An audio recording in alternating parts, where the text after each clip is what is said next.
আসসালামু আলাইকুম। আমি নিয়ে এসেছি ব্লকের শাড়ি, দুপিয়ান শাড়ি। এখানে অর্ধচন্দ্র দিয়ে ডিজাইন দিয়ে কাজ করব। ভিতরে থাকবে গোল্ডেন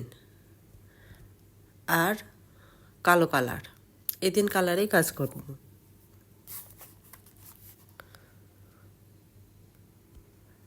আপনারা কাজ দেখবেন আর আমি ব্লক সম্বন্ধে ছোট ছোট টিপসগুলো দেব। পোশাক এর বাহ্যিক সৌন্দর্য বৃদ্ধির জন্য যে কারিগরি দক্ষতা ব্যবহার করা হয় তাকে পোশাক অলঙ্করণ বলে। এর মধ্যে ব্লক একটি। ব্লকের যে প্রয়োজনীয় উপকরণ: ব্লক ডাইস, পাতলা ফোম, রং, গোলানোর পাত্র, চামচ, প্রয়োজনীয় কেমিক্যাল, প্রিন্ট করার জন্য কাপড়।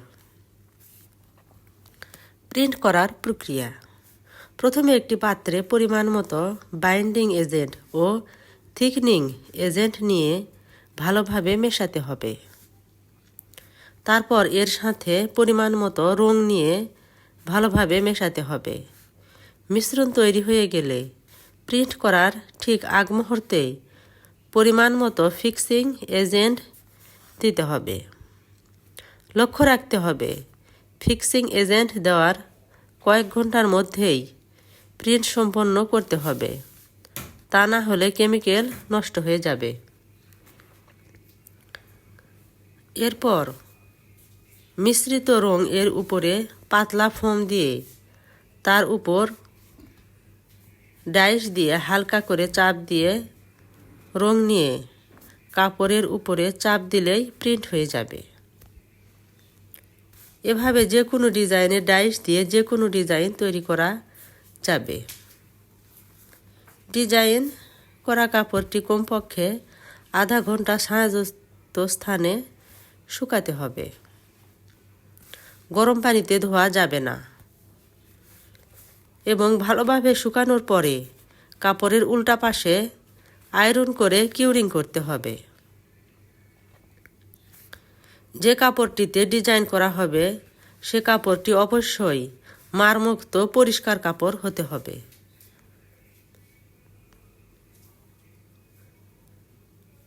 ডাইসটা অবশ্যই নিখুঁত হতে হবে।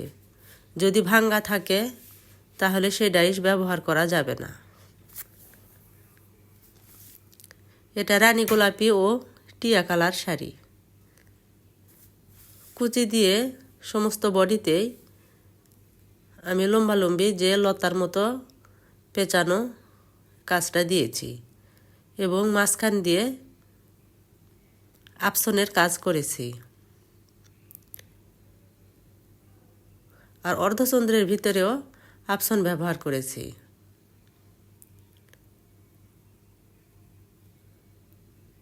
কালো কালারটাও ব্যবহার করেছি। কালো কালার ডার্ক কালার, তাতে কাপড়ের হাইলাইট হয় ভালো। আপসন কালার, ডার্ক কালার এগুলো যদি থাকে কাপড়টা দেখতে জমকালো হয়।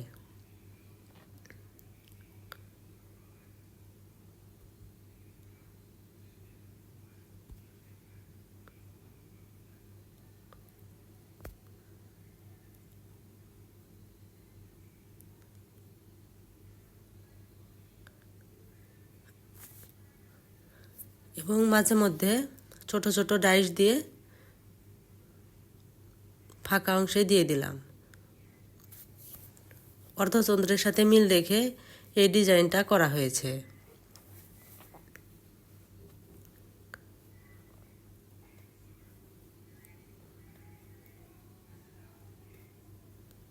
অর্ধচন্দ্রের মাঝখানে গোল্ডেন কালারটা দ্বিতীয় যে ডাইস সেটা দিয়ে দিব।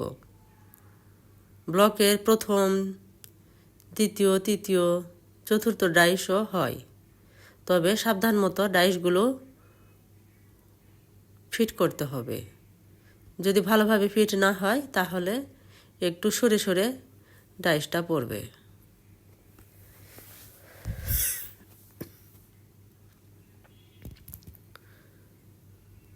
আর ব্লক করার সময় কত কত অংশে ডাইস পড়ে না, ভালোভাবে রং লাগে না, সেই অংশে চিকন তুলি দিয়ে ভরাট করে দিতে হবে রং লাগিয়ে।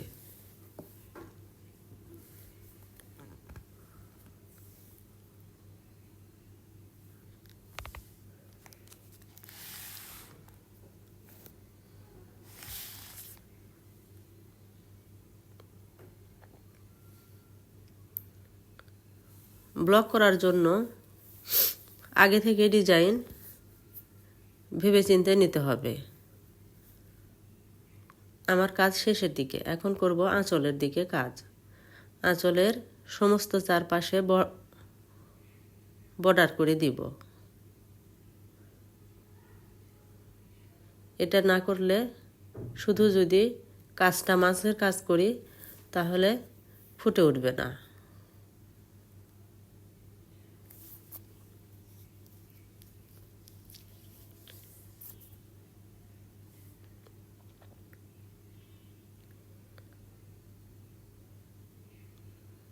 সাবধান মতো ডাইসগুলো লাগানো হচ্ছে। কিছু কিছু সময় ডাইসটা বাড়তি হয়ে পড়ে।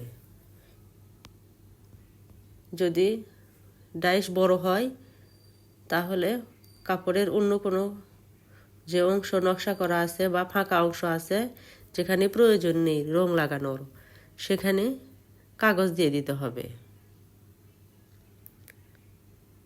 তাহলে ওখানে রং আর লাগবে না। আসলে আলাদা একটু ডিজাইন করলাম হালকা। আমার কাজ হয়ে গেছে। এখন এই কাপড়টি টেবিল থেকে উঠে শুকাতে হবে ছায়াযুক্ত স্থানে। আয়রন করার পরে দেখুন কত সুন্দর হয়েছে ডিজাইনটা।